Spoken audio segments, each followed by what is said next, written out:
Hey, it's Chris and Brian here from Resolve Technology, and today we're going to talk about a news article that Chris picked up on, talking about because he recognized it with, he's constantly managing clients' email and their quarantines and things like that in Microsoft 365. And a lot of times he sees these HTML attachments coming in. And this is an example, this news article here is an example of basically hackers using the Microsoft version of HTML attachments and authentication and secure emails, using it against people. So it looks legit. It's again another version of a phishing attack. And Chris, maybe you can, shed a little more light on it. Yeah, so in this case here, it looks like they're trying to mimic like a RPMSG authentication being exploited to trick them into handing over credentials, and they're using stolen Microsoft 365 accounts to do this.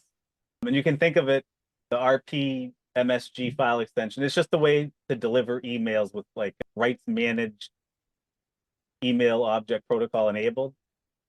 So it's certain usage permissions tied to the attachment.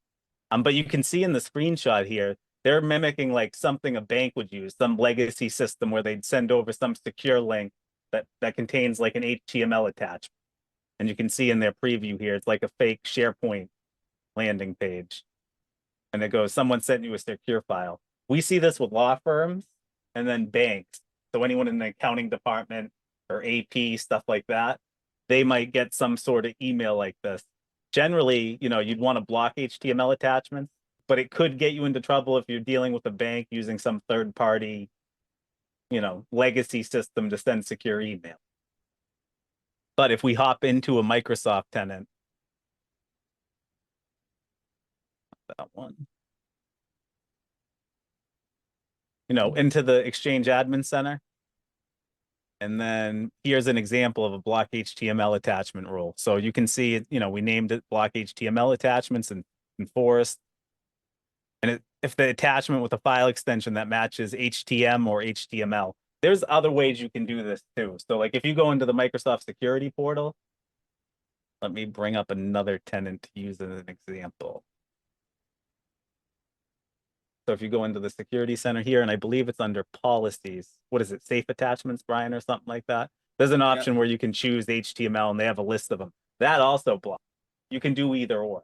But what we found that when you do it through the security portal here, there's no way to whitelist like a bank or somebody using HTML. So that's why we generally elect to use like Exchange Online Mailflow.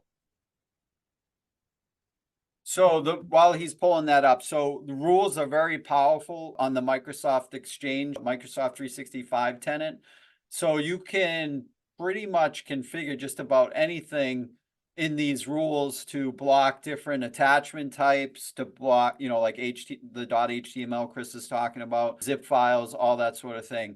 So the thing is, though, sometimes you get false alerts, so a lot of times you might direct it to the main quarantine or something, and that's something we do. We try to give least privileges, and then then add exceptions as needed, right? Like so you don't, we might block all zip attachments, but then there's certain vendors that the client works with, and we make exceptions for those vendors.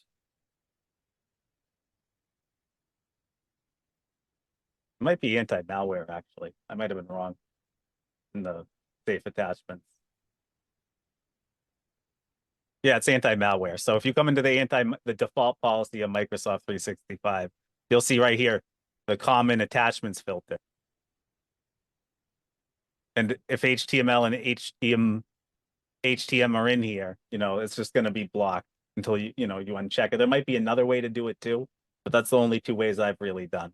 So if we come in like Brian was mentioning on that rule, you can see in here, so it's any attachment with HTML or HTM going to deliver to hosted quarantine, except if, so it has that conditional statement, code logic, so to speak, and then except if the sender is this person or the sender domain. So you can do a domain whitelist or just individual sender.